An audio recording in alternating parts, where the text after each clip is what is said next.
انهيار ومشاكل دولة العراق في السنوات الأخيرة من 20 سنة، وصدام حسين ده من أشهر رؤساء جمهورية العراق، توعوش انتوا طبعا عليه دلوقتي.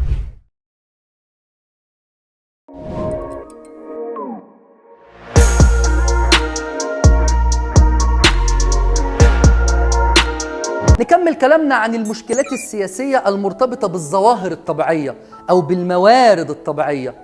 المشكلات السياسية المرتبطة بالموارد الطبيعية إيه سببها أصلاً؟ الموارد الطبيعية خلقة ربنا هو اللي وزعها على سطح الأرض. ربنا أراد أن يكون فيه هنا بترول، أراد أن يكون فيه هنا مناجم ذهب، مناجم حديد، مناجم فوسفات، مياه عذبة أو مياه جوفية. ربنا اللي موزع الموارد، بس الإنسان هو اللي قسم الدول. فبقت في دول من حظها ونصيبها إن أرضها فيها موارد طبيعية كتير، ودول تانية من حظها ونصيبها إن أرضها ما فيهاش موارد طبيعية كتير. وبناء عليه قال الإنسان أن الموارد الطبيعية الموجودة على سطح الأرض موزعة بشكل غير منتظم، يعني مناطق فيها وفرة موارد طبيعية ومناطق تانية عندها ندرة في الموارد الطبيعية. فمن هنا خلق الصراع، إن الناس اللي عندها ندرة في الموارد الطبيعية دي زي البترول والفحم والحديد ومثل هذه الأشياء بدأت تخش في الصراع مع الدول اللي عندها وفرة، وهذا الصراع أدى إلى حدوث حروب وأدى إلى حدوث المشكلات السياسية. نسيوا إن أصل الموضوع تقسيم الدول الإنسان هو اللي عامله بالحدود السياسية، ولكن هذا الصراع ناتج من أن الموارد موزعة بشكل غير منتظم على سطح الأرض. بس لما جينا ندقق النظر في هذه الموارد اكتشفنا أن كلها موارد طبيعية، زي ما قلت لك فحم وبترول وحديد ومثل هذه الأشياء، وكلها تعتبر موارد ومصادر طاقة غير متجددة، يعني ممكن تنفد وتخلص في أي وقت. فالإنسان لو شغل مخه، ازاي اقدلكوا على المشكله دي خالص؟ الانسان لو شغل مخه وبدا اعتماده كلي على انه يعتمد على مصادر الطاقه المتجدده، انا لا يلزمني لا فحم ولا بترول ولا الكلام ده خالص، هم موجودين عندي مش موجودين عندي انا مش عايزهم، انا هشتغل حضرتك على طاقه الرياح وطاقه الشمس وطاقه الامواج ومثل هذه الانواع من هذه الطاقات، طاقه متجدده.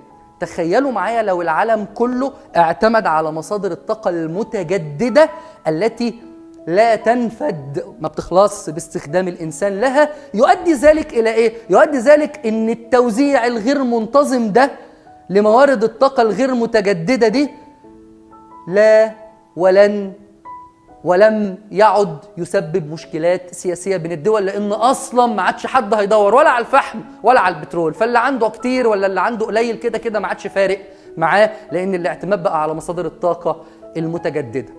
طيب، عندنا حدث كبير جداً جداً أثر على مسار الصراعات الدولية، وركزوا معايا ايه الحاجة اللي ممكن تغير مسار الصراعات الدولية. ركزوا بس كده عشان الكلام ممكن يبقى نقلة وتبقى انت مش فاهم. صراع دولي يعني حرب، دولتين بيحاربوا بعض، وصراع دولي كبير يعني اكلمك مثلا في الحرب العالمية الثانية مثلا، حاجة مطحنة كبيرة جدا. دايما الصراعات الدولية والحروب ارجع للأساس.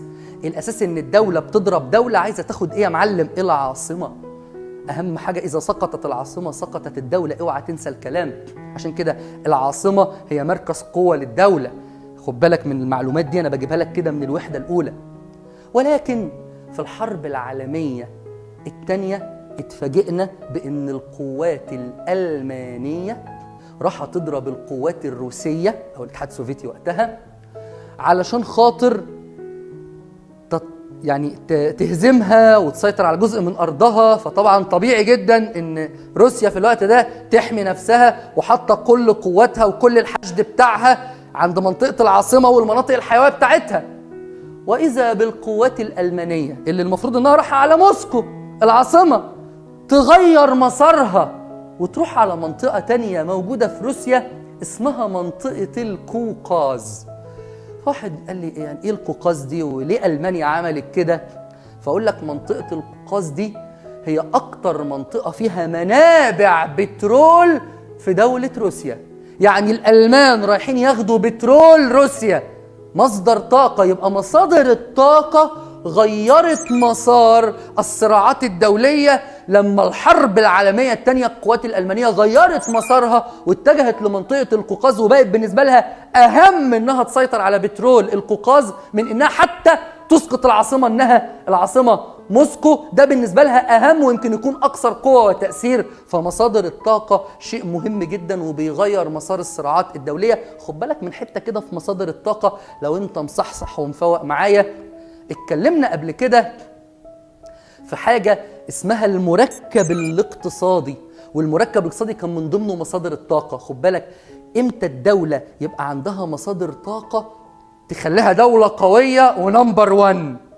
لما تكون الدولة عندها مصادر طاقة تستخدمها كسلاح لتحقيق أهداف سياسية، زي ما الدول العربية استخدمت البترول كسلاح سياسي في مواجهة إسرائيل ومنعت تصديره للدول التي تؤيد إسرائيل. يبقى مصادر الطاقة كده في المنهج مرتين، مرة إزاي يبقى عندي مصادر الطاقة تخليني دولة قوية لو بستخدم مصدر الطاقة ده كسلاح لتحقيق أهدافي السياسية، ومصادر الطاقة دي عملت إيه بقى مش على مستوى الدولة، عملت إيه على مستوى الصراعات الدولية، عملت تغير في مسار الصراعات الدولية، تغيير مسار الصراعات الدولية بشكل كبير لما ألمانيا راحت على منطقة القوقاز في الحرب العالمية الثانية. تعالوا بقى نبص بصة سريعة كده على أهم مصادر الطاقة اللي موجودة في العالم واللي بتستخدم لحد دلوقتي، اللي هي الأساس. هنلاقي إن أهم مصادر الطاقة اللي موجودة في العالم دلوقتي هما مصدرين: الفحم والبترول.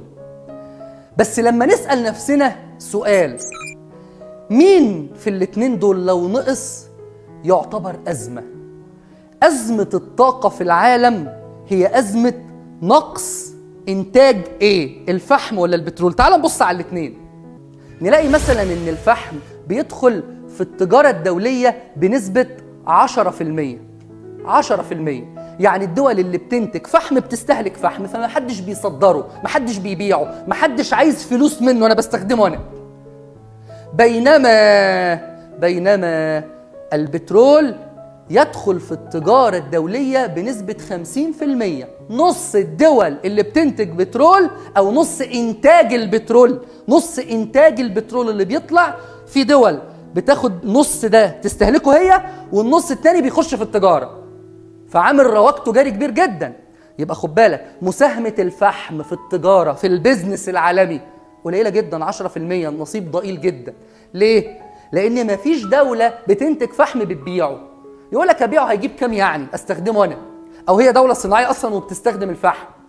ولكن في دول تانية لا، دول تانية فقيرة عندها بترول كتير فبتدخله في التجارة الدولية، فالبترول يخش في التجارة الدولية بنسبة 50% من إنتاجه.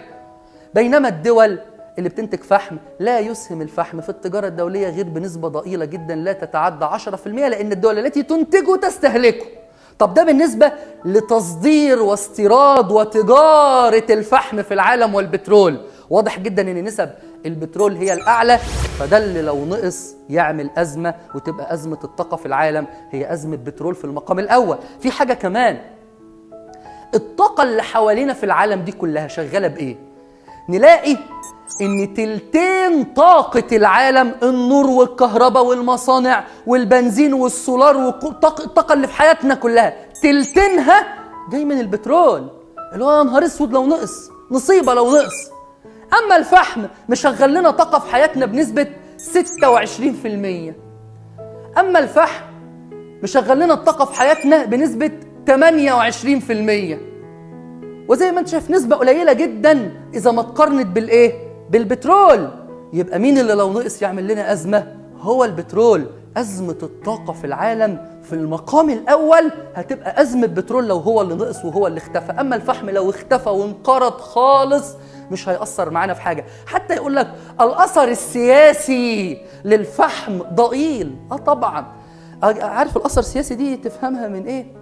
تفهمها ببساطة شديدة جدا لما أقول لك عمرك سمعت عن دولة راحت حربت دولة عشان تاخد فحمها؟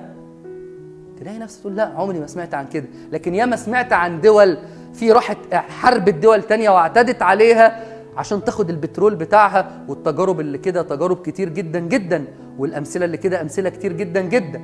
بس خد بالك، كانت الدول بتعتدي على الدول عشان تاخد البترول بتاعها، يبقى البترول هو اللي له وزن سياسي، انما الفحم عمره ما عمل حاجه زي كده فمالوش وزن سياسي. بس عايز انبهك لحاجه، لو ركزنا كده انهيار ومشاكل دولة العراق في السنوات الأخيرة من 20 سنة، وصدام حسين ده من أشهر رؤساء جمهورية العراق، توعوش انتوا طبعا عليه دلوقتي، أمريكا راحت أعدمته وقبضت عليه وكده.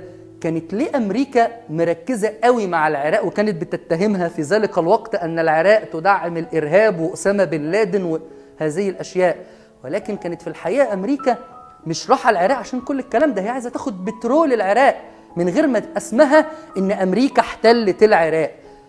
ده بيفكركم بحاجة؟ ده بيفكركم بالحلقات الأولى لما كنا بنتكلم عن مجالات الجغرافيا السياسية. المجال الثالث النظام العالمي وما ينتج عنه من تغيرات. دول الرأسمالية عايزة تسيطر على موارد ومقدرات دول العالم الثالث، فأمريكا عايزة تاخد بترول العراق، فمش هتروح لها تدخلات عسكرية عشان العالم ما يقولش عليها أمريكا المحتلة الوحشة الكخة، فقامت مستخدمة معاها أساليب تانية زي أسلوب العولمة. إيه أسلوب العولمة ده؟ تغيير في الأنظمة السياسية التي تدير وتحكم الدول. مين بيحكم العراق؟ صدام حسين. صدام حسين ده بيسمع كلامنا أمريكا؟ لا، ما بيسمعش كلامنا. طب إزاي نخلص منه ونجيب حد غيره، واللي يجي غيره بعد كده يكون بيسمع كلامنا؟